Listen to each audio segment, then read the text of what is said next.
Hey everyone, Mike here from Kitmash 3D and Greyscalegorilla. Cargo has been moving fast and we want to make sure that you are completely in the loop with all the new features and updates. First, we have a brand new tools page that houses all the tools that you're used to right in Cargo. It makes it super easy to use. Second, we have completely overhauled our 3D Studio Max importer to take advantage of our new asset formats, cut down on import time, plus no manual material setup. Third, a new Blender importer update that lets you import assets as fully editable geometry right out of the gate. With that, let's jump in. First up, let's talk about the tools page.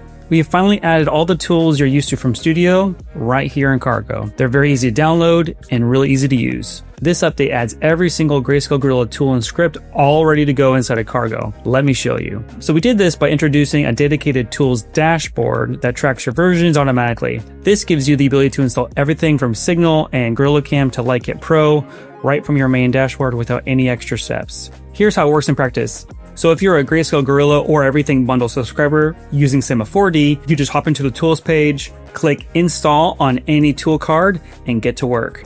What's great is that if an update rolls out down the road, you'll just see a simple update button pop up. Next up, we have completely overhauled our 3D Studio Max importer. So if you've been wanting faster asset delivery and a cleaner scene, this one is going to be a lifesaver. We've updated the importer to take advantage of our latest USD architecture to speed up asset loading to improve performance, while also organizing the assets cleanly within your scene. When importing assets, Cargo detects your active render engine, whether that's V-Ray or Arnold or Redshift or Octane, and then it builds the PBR materials the second you send an asset. No more wasting time mapping textures manually. It also uses instances to reduce the memory overhead while also increasing viewport performance. And with that, this new 3D Studio Max importer works with the full Greyscalegorilla library, which was not supported before. So our third update is a big one for Blender artists. By default, the importer brings every asset in as a collection instance, which is great if you want to quickly build out your scene without any need to edit. But if you want to jump straight into editing your assets, this update's for you. We've added a new import as real option right inside the import settings. So instead of bringing the asset in as a collection instance, what it does is it will break down the collection and imports the geometry directly. So you can edit everything right out of the gate, just like any asset you've made yourself or brought in with previous importer, while still keeping all of the instancing intact. One more quality of life update before I let you go. Cargo has persistent library filtering. If you filter your grid to view only Kitmash 3D or Greyscalegorilla assets, that selection actually stays locked when you change pages or when you close and reopen Cargo, saving you from constant repetitive clicks. Before we wrap up, if you haven't been in Cargo lately, we've had a ton of new asset releases since the launch of Cargo 3.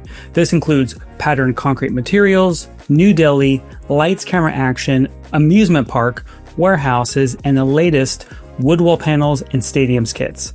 There's a lot to be excited about, so make sure to check those out.